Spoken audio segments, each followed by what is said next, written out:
Thank you very much for coming out. Ano ba naman to, Seth? Bakit naman puros bagsak yung mga grades mo? Wala ka ba talagang pagpapahalaga sa mga pagod namin ng mami mo? Pag-aral ka lang? Kung makapagsalita kayo, parang may pakialam naman kayo sa akin eh. Seth, bumalik ka nga dito. Hay! Lumalaki talagang bastos ang anak mo.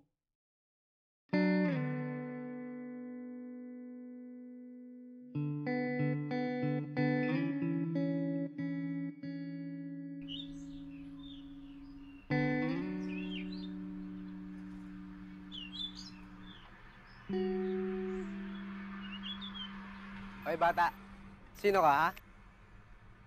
Bakit tumatambag ka dun sa teritoryo namin ha? Oo nga, baka gusto mo mabalian ng buto. Eh baka naman gusto mo ma-fingerlinking good. Who are you guys? You guys even own this place? Did you pay for it? Spoken in dollar pala te. Hoy rich kid, bawal ka dito ha. Hindi mo ba kami kilala ha? Kami ang mga batang hamog. Ako si Bibi Barako. Ito naman si Boy Antol. Siya naman si Anglet. At teritoryo namin to. Wala akong pakialam. Plaza to eh. Doon kayo sa bangkita ng babagay. Sing babako nyo. Tangina biglang nagtagalog ah. Abang yabang pala ah. Sige tara, hawakan mo! Bubugin! Hoy, ano yan ha? Tigilan niyo siya. Hoy ulit ba? Huwag kang makikialam ha. Aba bakit ha? Pati ba naman ako tatalunin mo ha? Nako! Tara na, baby Barako! Baka di tayo santuhin nga ni Ulig ba eh! Oo nga, tama si Anglet. Basi na tayo. Babalikan kita. Okay ka lang ba, bata? Oo. Kaya ko naman po silang bugbugin. Kaso dumating ka lang eh. Kaya ka pala nabugbog eh. Eh, ano ba kasing ginagawa mo dito? Di ba dapat nasa paaralan ka? Hindi po. Lumayas ako. Ngayon po naghanap ako ng pagtulugan sa gabi. Naglayas? Ba't ka naman naglayas? Kay bata-bata mo pa eh. Wala po. Sige po. Salamat. Ulit ba? Egoy. Egoy ang pangalan ko.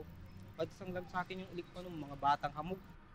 Ate ka, baka gusto mo tumuloy muna sa akin. Baka kasi balikan ka ng mga batang hamog. Mapahamak ka pa. Bakit? Nasaan ba bahay mo? Basta sumama ka na lang. Mas ligtas doon.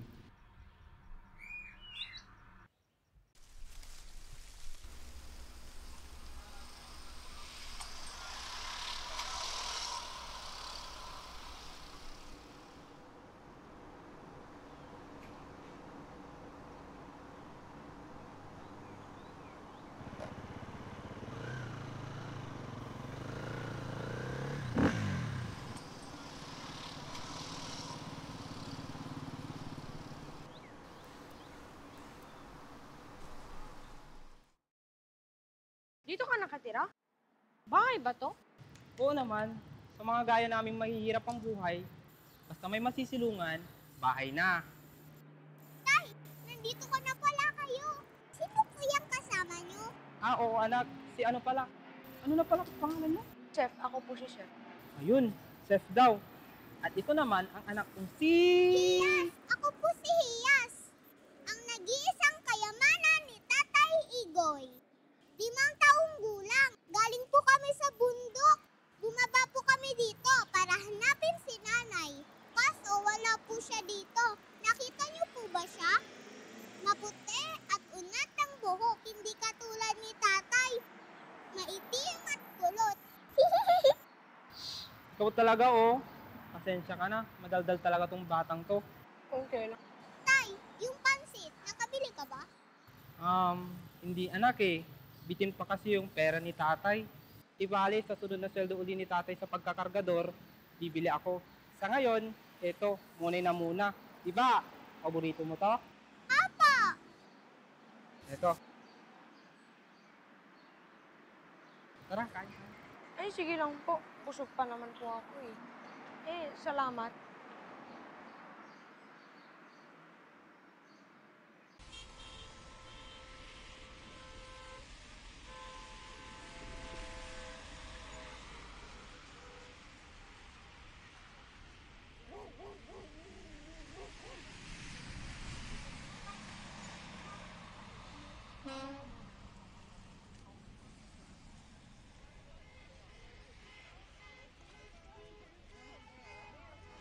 Chef, oh, tinapay. O ano yan? Pera po, pangbili ng pansit. Hindi na, itago mo na yan. Isa pa, ayokong nandini mo. Gusto ko kasi, pinaghihirapan ko yung ikinabubuhay namin mag-ama.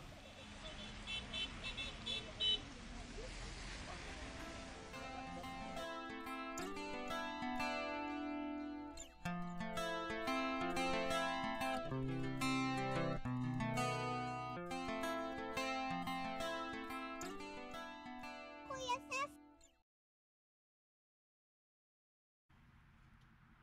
Tay, tara po, aral na tayo.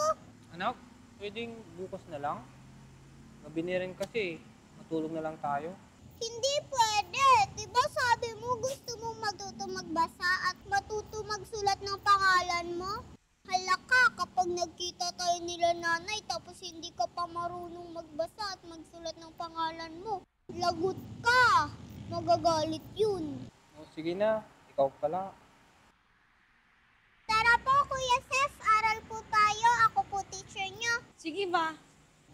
A, A, E, E, I, I, O, O, U, U, Ka, A. Oh, Seth. Hindi ka pa tapos kumain?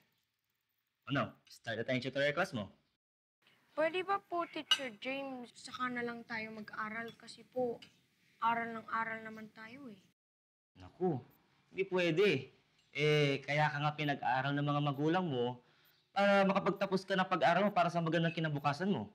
Oh, ayaw bang matulad sa kanila? Ang successful. Matulad? Nano? Na palaging iniiwan ng anak sa bahay para sa trabaho? Ikaw talagang bata ka. Alam mo, balang araw, maiintindihan mo din ang lahat. Oh, gamitin mo na to. Oh. Pasensyahan mo na yan, ha? Salamat.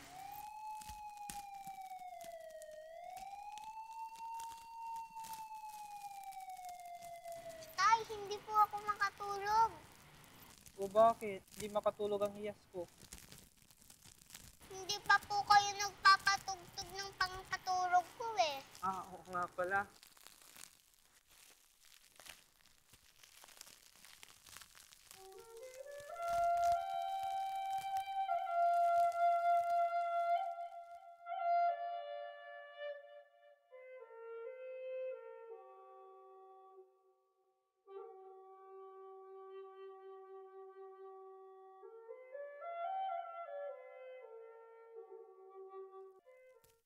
Lumayas ako sa amin kasi pakiramdam ko wala nang pakialam ang mga magulang ko sa akin.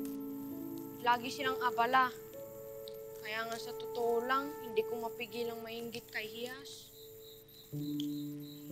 Kahit gaano kahirap ang buhay niyo, mas masaya kayong magkasama.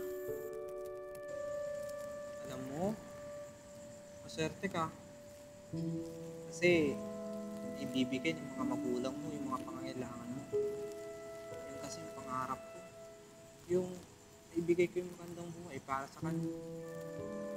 Yung may alis ko siya dito sa silong ng tulay. Nabigyan ng mas komportableng tirahan. At napag-aral. Wala na rin kasi kaming buhay na babalikan sa bundok eh. Kaya talagang pilit ako nagtitibakan dito sa syudad. Paano po kayo napadpad dito? Para hanapin ang nanay ni Hiyas. Bale, isang guro yun, volunteer na nagtuturo sa baryo namin dati. Nagkagustuhan kami. Alam mo, pinilit niya akong mag-aral dati kaso ayoko. Kasi naniniwala ako na sa bundok lang kami mabubuhay. At di mahalaga kung marunong kang bumasa at sumulat. Ang mahalaga, marunong kang dumiskarte. Kaya yun, hindi niya na ako napilit at si Hiyas na yung tinuruan niya. Kaya kahit 3 taong gulang pa lang siya marunong na siyang bumasa at sumulat. Nakakahiya nga eh. Kasi siya na itong nagtuturo sa akin.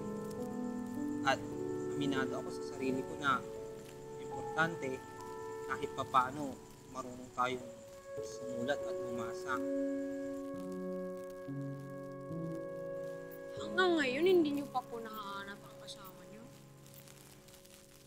Sa totoo lang, hanap ko na siya. May pamilyang iba. Decent yung lalaki. Decent yung lalaking kinakasama niya. Malayong malayo sa akin. Kaya yun, hinayaan ko na lang. Kasi alam ko doon siya magiging maligaya. Mahirap para sa akin. At inihilihim ko na rin po sa anak ko para hindi na lang din siya masaktan. Kaya ikaw, umuwi ka, bumalik ka sa mga magulang mo, mag-aral ka. Nasa iyo ang oportunidad, huwag mong sayangin.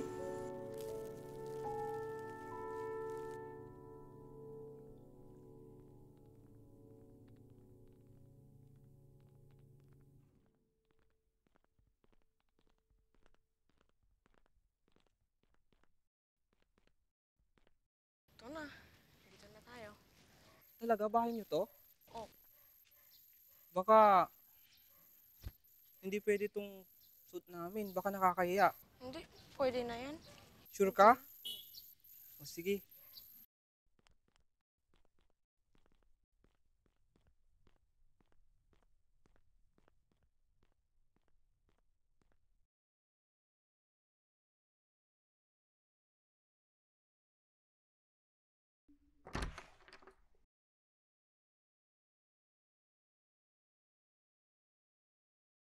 Wow! Ang ganda-ganda ng bahay niyo naman, Kuya Seth.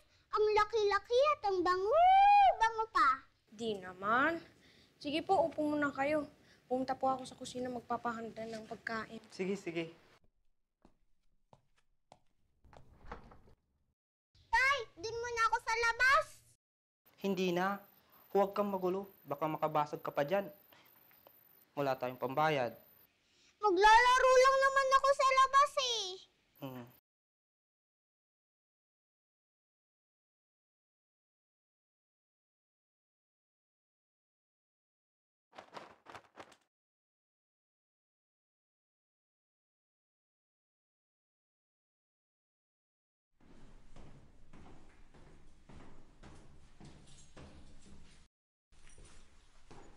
Magandang araw. Sino po sila? Ego, anong ginagawa mo dito?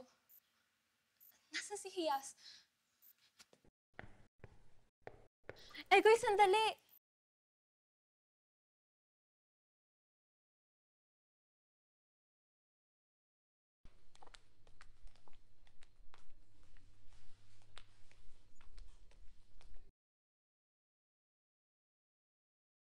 Oh, Ma. Nasaan yung mga kaibigan ko? At ba't kayo umiiyak? Oh, anong nangyayari dito? At ikaw, Seth? Bakit hindi ka umuwi kagabi, ha? Talagang matigas ang ulo mo, ha? Ma, Pa, I'm sorry, okay? I'm sorry for being so stubborn and having neglected my studies. And I'm sorry that I didn't understand you at first. Now I realize everything you've done for me. I am sorry, anak. You felt that way.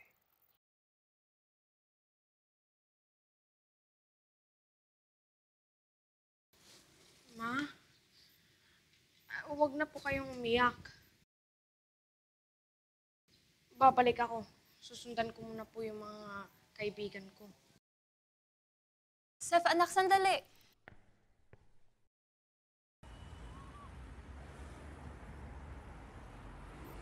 Tay, ba't tayo umalis agad?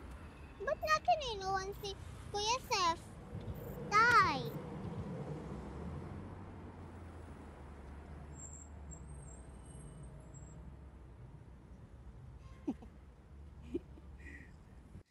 Tignan mo nga naman. Makasalubong pa natin si Ulikba. Hindi na natin pala kailangan pumunta ng silong ng tulay eh. Kasi siya na mismo yung lumapit sa atin. Ano pa hinihintay mo? Banatan mo na! Ano ba?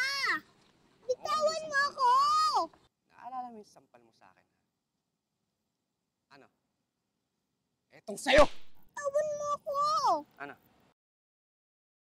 Tol, banatan mo na! Higpitan mo, ha?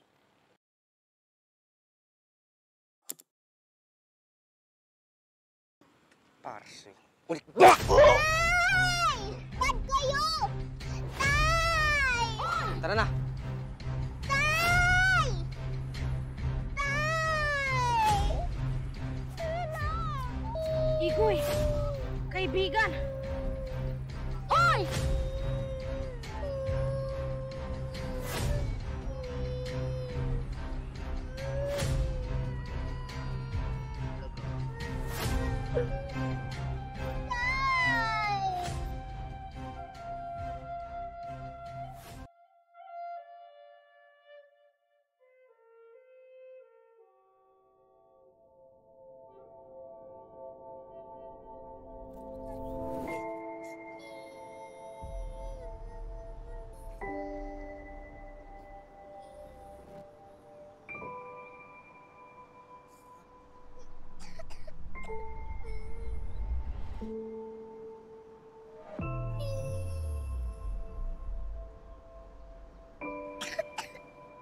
Huwag ka mag-alala, Hiyas. Mula ngayon, sasama ka sa amin. Ako na magiging kuya mo. Sige po.